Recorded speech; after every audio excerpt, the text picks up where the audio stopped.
ខ្ញុំតែងតែឆ្ងល់ថាតើមនុស្សក្នុងសម័យបុរាណលោកប្រើជីវិតប្រចាំថ្ងៃបែបណារស់ក្នុងស្ថានភាពបែបណារហូតដល់ថ្ងៃដែលខ្ញុំបានឃើញប្រាង្គប្រាសាទដ៏មហិមានិងអស្ចារ្យគ្មានអ្វីប្រៀបបានដូចជាប្រាសាទអង្គរវត្តនិងប្រាសាទនានាជាច្រើនទៀតនៅឯខេត្តសៀមរាបទឹកដីអច្ឆរិយៈនៃព្រះរាជាណាចក្រកម្ពុជា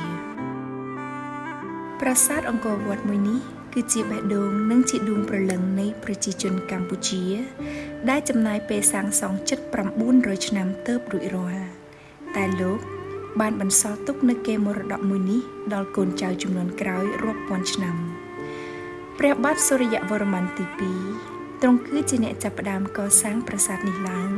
ក្នុងកំឡុងឆ្នាំ1122ដែលប្រាសាទនេះ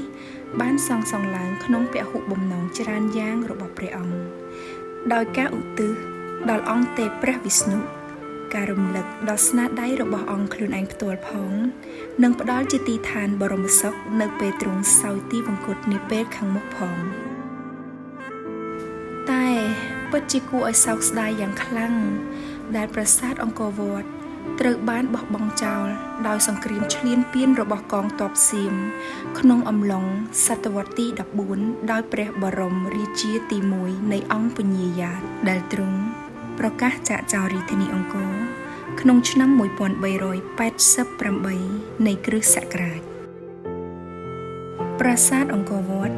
បានបន្តការបោះបង់ចោលរហូតដល់រាជព្រះបាទច័ន្ទរាជាដែលបានលើកកងទ័ពលង្វែកទៅកម្ចាត់សៀមនៅតំបន់អង្គរក្នុងឆ្នាំ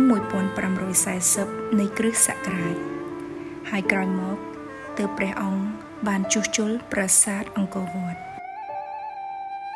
ប្រាសាទនេះបានប្រើប្រាស់កម្លាំងពលកម្មសរុបប្រមាណជា300,000នាក់និងប្រើប្រាស់សត្វដំរីប្រមាណជា6,000ក្បាលក្នុងការដឹកជញ្ជូននៅកំណាត់ថ្មធំៗយកមកសាងសង់ប្រមាណជា10លានតោនប្រាសាទអង្គរវត្តត្រូវបានរចនាឡើងតាមលំនាំភ្នំព្រះសុមេរុ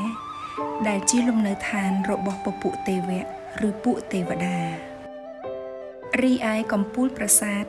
មានសន្តានដូចផ្កាឈូកក្រពុំកំពូលប្រាសាទអង្គរវត្តមានកំពូល5តំណាងឲ្យបញ្ចក្ខន្ធដែលជាខន្ធទាំង5របស់មនុស្សតើបញ្ចក្ខន្ធនោះគឺជាអ្វីបញ្ចក្ខន្ធរួមមានរូបខន្ធវេទនាខន្ធ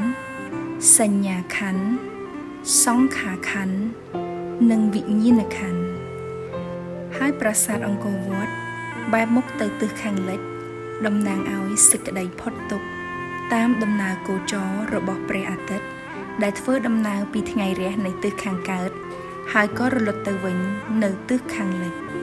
រចនាសម្ព័ន្ធនៃសំណង់ប្រាសាទត្រូវបានចាត់ទុកជាស្ថាបត្យកម្មដ៏កំពូលនៃអច្ឆរិយវត្ថុរបស់ពិភពលោកដែលប្រាសាទអង្គរវត្តត្រូវបានគេសន្មតថាជាប្រាសាទសាសនាដ៏ធំបំផុតនៅលើពិភពលោកដែលជាប់កំណត់ត្រាពិភពលោក